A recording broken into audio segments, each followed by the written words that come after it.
ine dzidziso ine nhungamiriro yekuti pagwarare upenyu ndipo patinoona ana sekuru vedu ari masvikiro nemapositori topa kumatendo kuvayara shumba vatidzidzisa nekutipawo gwara iri.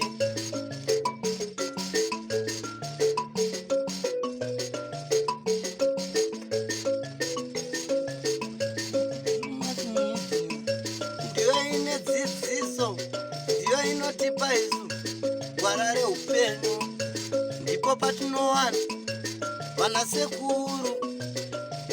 Salibonani muli eZimbabwe sesihlangana njalo kolunye uhlelo namhla sokungelinye ilanga siphendukile njalo sise Mondoro ngale ngithemba libonile iprogram ephunyiswe nguAndrew amalanga adlulileyo kulo muzi okuthiwa kulomlilo khona nthemba limzwile umama ubechasisa ukuthi indaba le isilesikhathi uzamile ezindaweni zonke uhambile emachechi kuqalisela lapha fonela khona ko ngale ko Tuda waphinda wabamba uBoshongora waphinda waya kubo prophet ukuthi bezama ukumncedisa udubo lolu kodwa kukhanya ukuthi akula ngitsho change ebekhona yikho egcina sebambe phela iDrewmas media wathi iDrewmas media silaze liye ngabantu abanceda abantu abanenge yebo sesizamile izinto eziningi sesihambile ngale la ngale kodwa kula change njengeDrewmas media sihebuye phela lo Gogo ukuthi uGogo phela akazama ukubancedisa njengokuncedisa kwenzayo phela MH0NDORO ngale ngiyakhumbula siliphi program yene ukuthi hayi kule same problem yomlilo kodwa hayi kugcine kusenza la namhla nxa bezokhuluma nthemba la bazokhuluma ukuthi akusela ngitsho umlilo yikho phela nje namhla sibili ukuthi sibone ukuthi kuhamba njani uvela ngapi uGogo uzakwenzani muri yeZimbabwe ndofunga muchiri kurangarira dambudziko ratikasangana naro dambudziko ratakataura pachirongwa chapera renzvimbo yeMondoro uko kuri kunetsa moto hanzi vanhu ivavo ndofunga makanzwa vachitsanangura kuti vaedza nepese pavanogona vambobatana Tuda vamboedza kwana Boshongora vamboedza kwana prophet kuti kudai zvingaita asi vanhu vari kumboita kuti moto ungomira kwenguva shoma asi hapana kana change ndosaka vazosvika pakubata Drewmas media vakati Drewmas media ndime mabatsira vanhu vazhinji ndime mabatsira vanhu vakawanda chitibatsira iwo kasekubatsira kwamunoita vamwe ndosaka tauya muzuva ranhasi naGogo vakambobatsira kumuchinjike kuti zvimwe kuda Gogo vanga vabatsira sekubatsira kwavaita vamwe vanhu tichakupai mukana motaura nevanhu vacho monzwa kuti zvakamira sei asi senguva dzose don't forget to subscribe to Drewmas media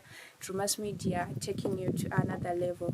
Sabhuku ina ronda ini mai vaita dambudziko remoto iri vari mubhuku mangu saka zvinhu zvakangotishungurudza kutanga kutsvaka kaita kitchen yavo kutanga kutsvaka kaita kitchen hakuna chinhu chakabuda mumba imomo mai vene mafertilizer chibage chesadza mandiro zvese hapana chakabuda vanhu venharaunda vakambozama kubetseredza asi pakubetseredza kwevanhu venharaunda hapana chakabetsera nekuti zvauya zvacho zvese zvaingosvika zvichitsva futi kusvikira zvadzondopindira futi kubedroom rikatsva hakuna chakabuda zvakatsvira imomo zvese pakazoya umwe past nobambozama kuvatora ndobva zvamboda kuti kuti moho kwacho hazvina kutora mumwedzi zvakabva zvatanga futi kutsva saka zvinhu zviri kuramba zvichingoshungurudza mhuri kusanganisira venharaunda vese kuti vazive kuti chii chiri kuitika pamushapa zvinhu zvangohomework pamunhu wese wenharaunda wese kuti ari kushupika kuti chingave chii chiri kutikonzeresa maona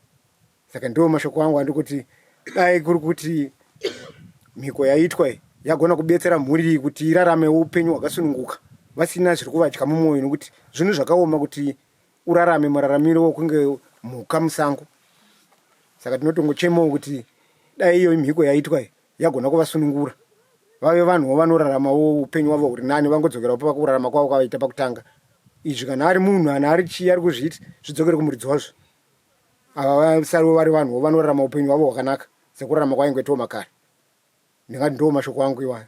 Ini ndiri sabhuku wemuno munzvimbo ndiri munin'ina wasabhuku vataura ndiri ngoti zvangu nenhau yemoto ikadei mhiko yaitwa iyi yasunungura mhuri yese pano nekuti zvakonzera kuti chiraramo chevanhu ava chitadze kuenderera mberi chisachatarisike kange chiraramo chaicho chonge vangu kungoita senge mhuka dzemusango dzongogara dzakangomira chiti pamwe moto uchabuda nepapa pamwe moto uchabuda nepapa.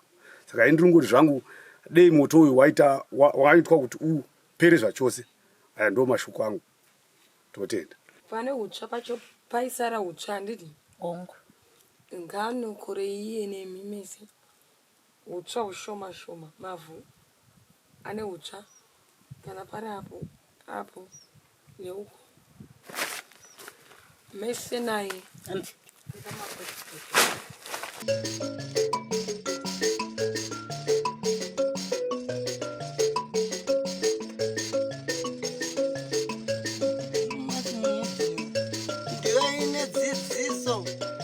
inotipa isu gwara reupenyu. Ndipo patinowana vanasekuru nemapositori vachitipa gwara reupenyu. Tokopawo matendo kuvaera shumba vakatidzidzisa nezambuko racho. Ndivo vakatipa vabatsiri ava, vatipa vabatsiri tigove nedzidziso. Ndofunga mhuri yeZimbabwe muri kuona zviri kuitika panguva ino. Vaudzwa kana Gogo kuti vange vachitora ivhu renzvimbo dzese dzakatsva nguva yapfuura pese pakabvira moto. Vanzi ivo Gogo nemuzukuru wavo nemwana vange vachitora ivhu raipapo. Muli eZimbabwe nthemba liyababona bayahamba kathesi bebhodabhoda kuthiwa nguGogo bathathe phela inhlabathi lapho kwatshela khona phela bacuphe mbijana indawo zonke lapha kwatshela khona ukwenze ukuthi uGogo aqalise ukubancedisa. Nthemba liyabona umama lomntwana wakhe bahamba ukuthi bedobhe inhlabathi yakhona.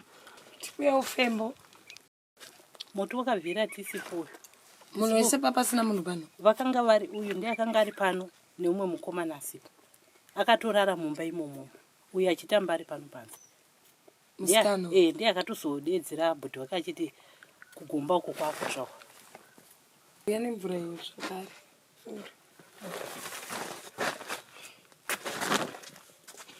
tandobata kapa uyapa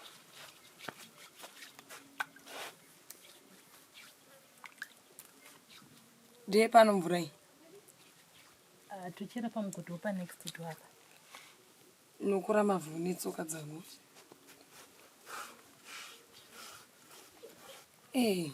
amai chikuru tingatsvaga mhepo manzwa mukatsvaga nezvisipo zvandiri kuda kutaura ndozvandaratidzwa pautsva hwenyu. Sei ndati mwana uyu ashambe maoko ake nemvura, tikuda kunotsvaga donhodzo.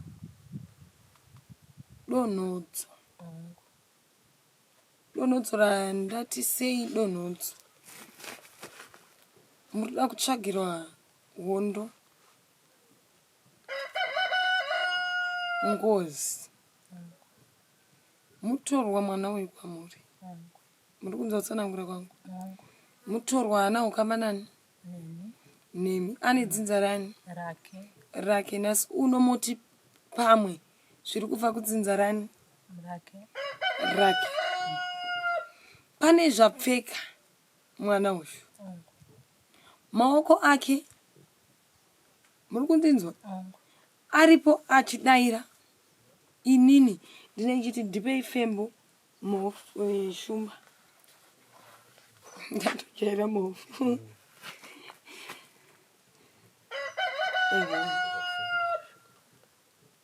Aripo kudai. Muri kundinzwa? Nasi musha moita nzara. Moshaya chekufuka. Moshaya kuti chii chaitika. Chiri kuitika. Nasi uno ndiri kuti mwana uyu pane zviri kumupfeka. Mhepo yeye iri kumupfeka. Obva anoita. Mungatadza kuzvinzwisa.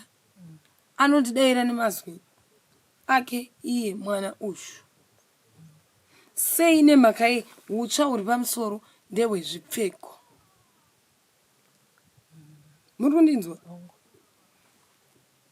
zvipfeko izvo imi kufunga kwenyu makati zvakabuda nechidhoma here chikwambo chakabudisa pfungwa dzenyu zvisiri zvokuti maudzwa nemuprofita kana nemunhu wechivanhu pfungwa dzenyu dziri kuti hembe dzakabuda sei dzichienda panze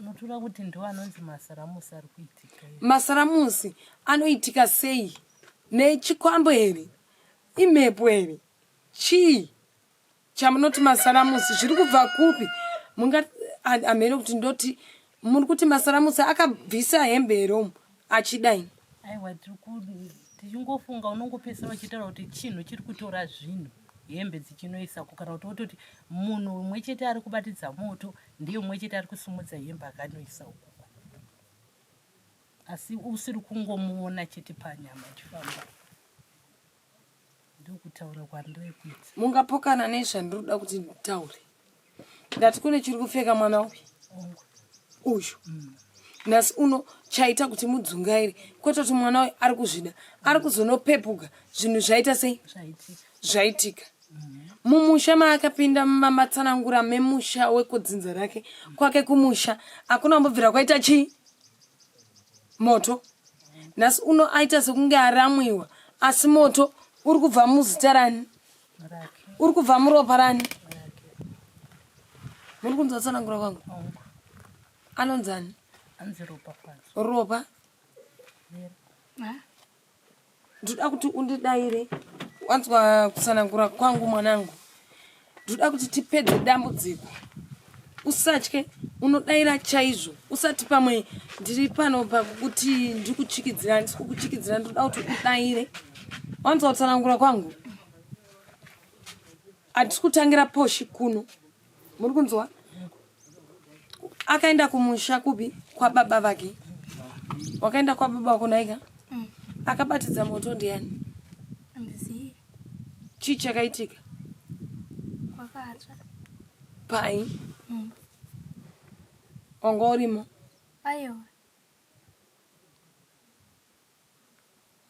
haisi mosha amanzwa mai chiri kuda kudzimurwa pamwana uyu ndechiri kupfeka mwana uyu hembe hadzina kubuditswa nechikwambo mumba dzakabuditswa kana uri mucherechedzo wekuti makaona muri kunzwa paiva nenhumbi idzi dzanga dzakasiyana mapato ani enhumbi idzi ipapo ndechitoti munodaira nhumbi idzi dzadziri sezvadzadziri here kana dzadzapesana ndikati pakuvhundunyongo kwadzaitwa nechitanda ndo pandaitozoziva kuti iro ijusi rangu yehembe yangu yehembe yemukomana uyu dzadziri zvadzadziri here zvazvisaoneki sekuti pakanga pachibvira mwana uyu ari kupfekwa nemhepo amai manduwa pane mhepo iyi iri kumupfeka moto wobva wabaka izvezvi kutomubvisa pano chinotoita kutoti dai pakwenyeka moto watovapo chero ndikaenda naye mukati memusha wangu chero akaenda kwenyu shumba mwana uyu mhosva iri kubva kupi zvakangonangana nemwana uyu kwete mukadzi mumaziso ako unorota ndiani unomuziva wakamborota mukadzi wausingazivi munhu wausingazivi wechikadzi anouya kuhope haurote here hausati wamborota munhu wausingazivi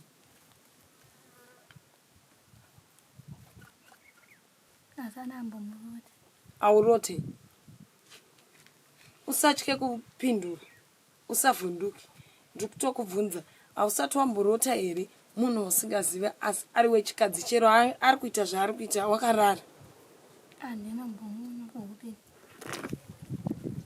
hausati wamborota hope haurote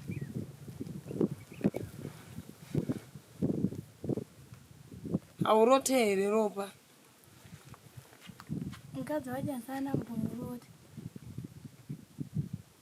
akapindwa ake nekutya mwana wemanzwa asi zviri kuitika paari kune mhepo iri kupfeka mwana zvekuvandira yobva yanoita sei yanoti dhuma zvobva zvanoita kuti moto uite sei nhasi uno ndo zvandiri kunoti mwana uyu ane chii munganotsvaga mhosva kudzinza rake kana kuti baba vake ndivo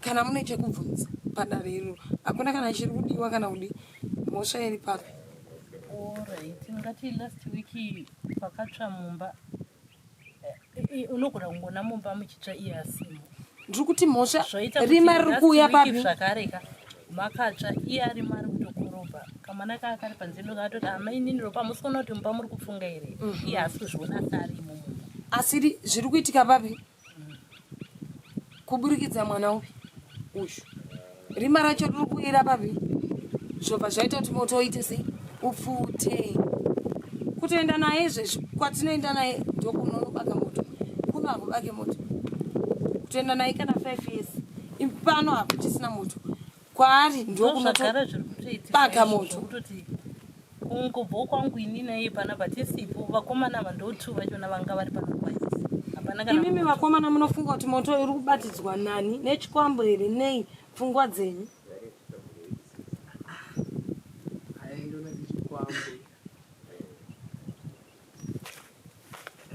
iwe une mufungiro wako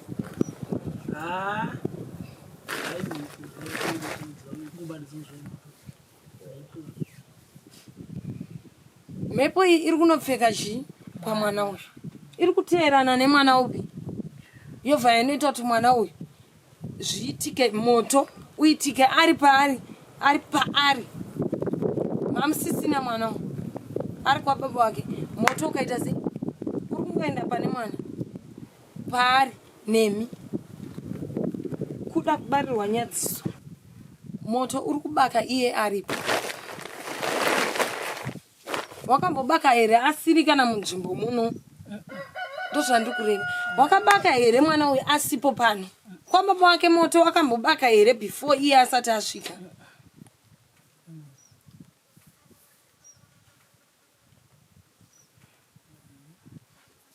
mwana uyu anoda kubatsirwa shumba mberekwa iri pane mwana uyu yakatosimba mberekwa chaino yerufu ari kutsvaga rufu mwana uyu akanzi dei adhisapiya kana kubva muno munzvimbo amuona kana mhepo yerufu kana mhepo yemoto kutotsvaga kutoti dei pafa munhu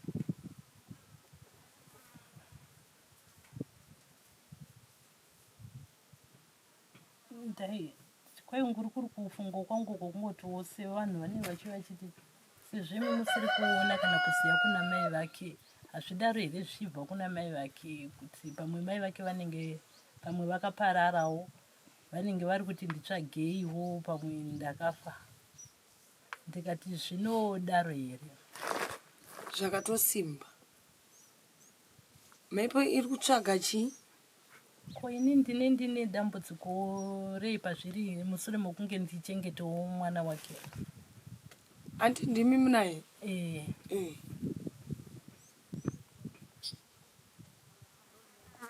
kuda pamwe ari kuzeza kana kutya kudayira kuti pane munhu waanorota wechidzimai mwana uyu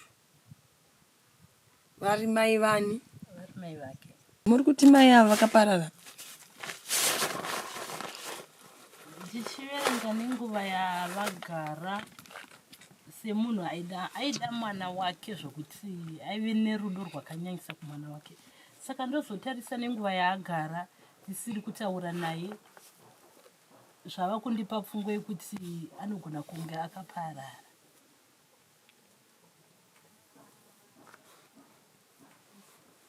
zvabuda musarudzo haana kuparara muchamona netsoka dzake achidzoka haana kuparara muchamona netsoka dzake achiita sei achidzoka kunyange ari kudzoka neimwe mhuri ndinotenda haana kuparara pane zviri kutomudzungaidzawo sabhuku nemi baba tinoda kuti mutiverengere mazuva atataura kungoda mazuva 30 handiti anga asiri kudarika mazuva 30 pakabva munhu akabatsira Muli yeZimbabwe iyo phela indaba esilayo. Ugogo namhlanje ubuyile wababonela ukuthi yini okungabe kusenza ukuthi kube lo mlilo.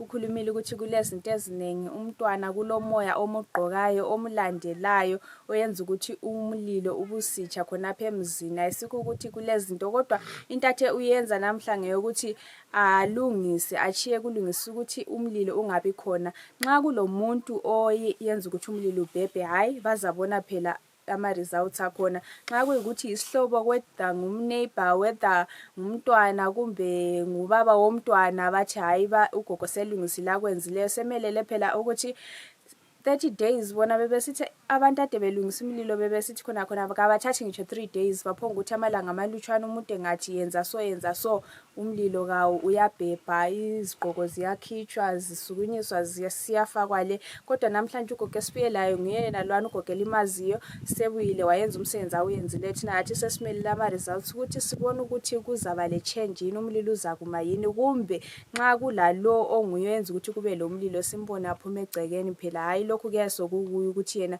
uzacabanga ukwenza njani.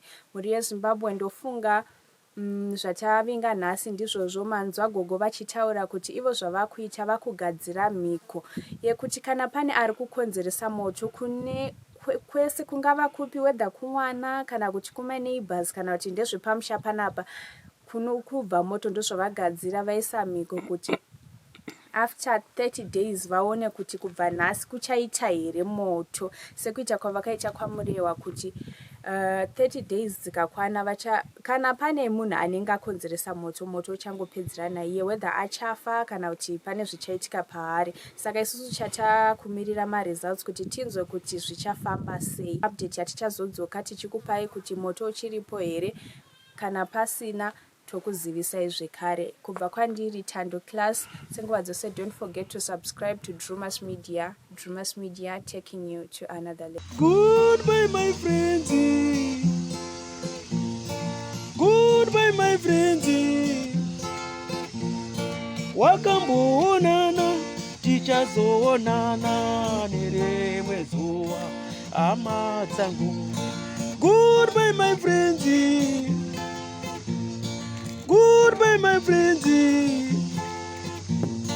wakamboonana tichazoonana nerimwe zuva hama dzangu. Ini ndokuenda kubasa kwangu, iwe makiwe mkaranga.